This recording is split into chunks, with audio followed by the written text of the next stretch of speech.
La historia real e incompleta de los 4 niños desaparecidos en la selva de Colombia.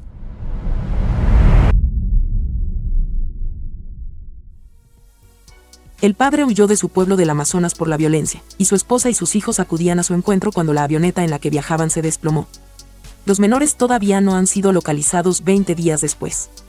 Manuel Ranoque era con todos los honores gobernador del resguardo indígena de Puerto Sábalo, un lugar remoto y poco comunicado en mitad de la selva amazónica al que solo se puede acceder por el aire o por el río.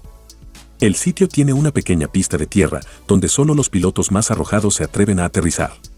Los vecinos se sorprendieron mucho cuando un hombre de la importancia de Ranoque desapareció de la noche a la mañana sin dejar rastro. Nadie sabía dónde estaba, se lo había tragado la tierra. Lo más llamativo es que dejó atrás a su familia entera.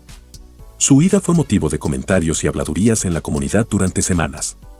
Al tiempo, cuando su recuerdo empezaba a desdibujarse, el hombre llamó a los suyos para pedirles que se reunieran con él lo antes posible, sin tiempo que perder. Así que el 1 de mayo, hace ahora 21 días, la esposa y sus 4 hijos se subieron en una avioneta monomotor especializada en vuelos extremos, rumbo a una nueva vida. El papá les dijo, vengan rápido, rápido, rápido. Por eso se embarcaron mi sobrina y los hijos en ese avión. Él tiene la culpa, cuenta por teléfono Fidencio Valencia, tío de la madre, Magdalena Mucutuí. Cree que nunca debieron haber subido a la Cessna 206, matrícula HK 2803, pilotada por un hombre que antes había sido taxista. El misterio de la desaparición de Ranoque salió a la luz. Unos guerrilleros lo habían amenazado. Él se tomó las advertencias como una condena a muerte y fue a parar a la ciudad de Villavicencio, en los Llanos Orientales. Esperaba recibirlos allí e irse todos juntos a Bogotá, donde empezarían de cero. Sin embargo, la avioneta nunca llegó a su destino. El vuelo salió de Araraquara y debía aterrizar en San José del Guaviare. En esa ruta se cree que todavía hay pueblos indígenas aislados. A mitad de camino, cuando sobrevolaban el Caquetá sobre el río Epepouris, en plena selva amazónica, el piloto, Hernando Murcia Morales, avisó por radio de un fallo del motor. Ahí se cortaron las comunicaciones, no se volvió a saber nada más de la avioneta. El aparato fue encontrado hace 2 días estrellado contra unos árboles. En el interior y los alrededores, los cadáveres de 3 adultos. Sus cuerpos fueron entregados el jueves a medicina legal. Lo más sorprendente es que los niños no estaban ahí. Ni vivos ni muertos. Las autoridades guardan la esperanza de que hayan sobrevivido al accidente y estén vagando por la selva hasta toparse con alguna comunidad o hasta que los encuentren.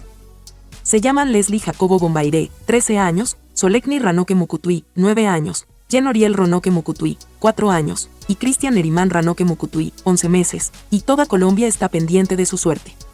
El presidente Gustavo Petro anunció por error que habían sido encontrados con vida y horas después tuvo que desdecirse. Un organismo oficial le informó mal. Petro ha estado encima desde ese momento y ha asegurado que la máxima prioridad para todo el país en estos momentos es encontrarlos lo antes posible. Su historia por ahora es fragmentada, incompleta. Está por escribirse. El 7º tripulante, al margen de la familia y el piloto, era el líder indígena Hermán Mendoza Hernández. Estaba casado y tenía una hija. Cuentan que estaba preocupado por Magdalena y que por eso decidió acompañarla en su aventura desde Araraquara, una población que se formó alrededor de una prisión amazónica de ingrato recuerdo. El lugar más cercano al accidente es Cachiporro, una comunidad sobre el río. Pablo Martínez, conocedor de la zona, ha explicado que el pueblo en su día contaba con una pequeña escuela y una pista aérea para avionetas pequeñas. Cuenta que la comunicación es principalmente radiofónica, mediante aparatos conectados a paneles solares. Sus habitantes se han implicado en la búsqueda de los muchachos, en cooperación con las fuerzas militares. En la misión denominada Operación Esperanza, participan más de 100 hombres de las fuerzas militares, que recorren palmo a palmo la selva espesa. Entrenados para misiones de alto impacto, llevan 15 días sobre el terreno. A través de altoparlantes, los militares ponen audios del angustioso llamado de la abuela de los niños en Huitoto, su lengua nativa.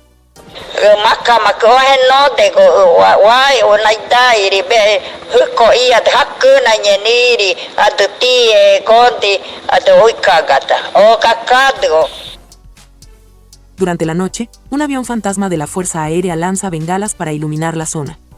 Los militares hallaron el biberón del bebé y encontraron huellas recientes de pisadas de los niños cerca de un caño.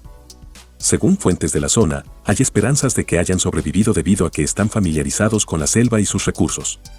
La búsqueda es aún más difícil porque la lluvia hace que los rastros se borren más rápido. La avioneta ya se había accidentado en Vaupés, en julio de 2021. No hubo muertos, pero quedó destruida. Una fuente aeronáutica que prefiere la reserva de su nombre explicó que el aparato fue reparado sin consultar con la casa fabricante, Cessna, porque así les resultaba más barata la restauración. Se trata de una nave fabricada en 1982 en Estados Unidos y, casi 40 años después, llevada a Colombia en 2019. El mecánico aeronáutico advierte que en ese accidente hubo daños estructurales y no se le hicieron las revisiones necesarias para que siguiera en funcionamiento. No podía estar volando, sentencia. En esta zona de Colombia hay cerca de 40 pequeñas empresas que operan como aerotaxis. No son vuelos comerciales, sino charter.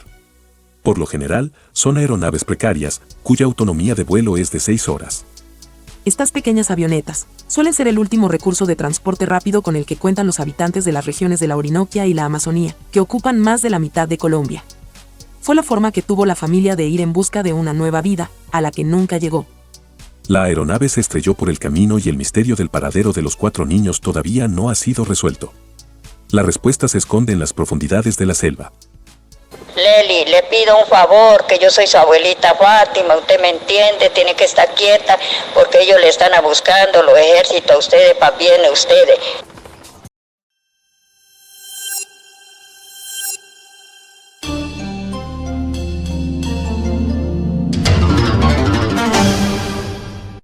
Si te gustó escuchar este artículo, suscríbete a nuestro canal, 90 Segundos Noticias.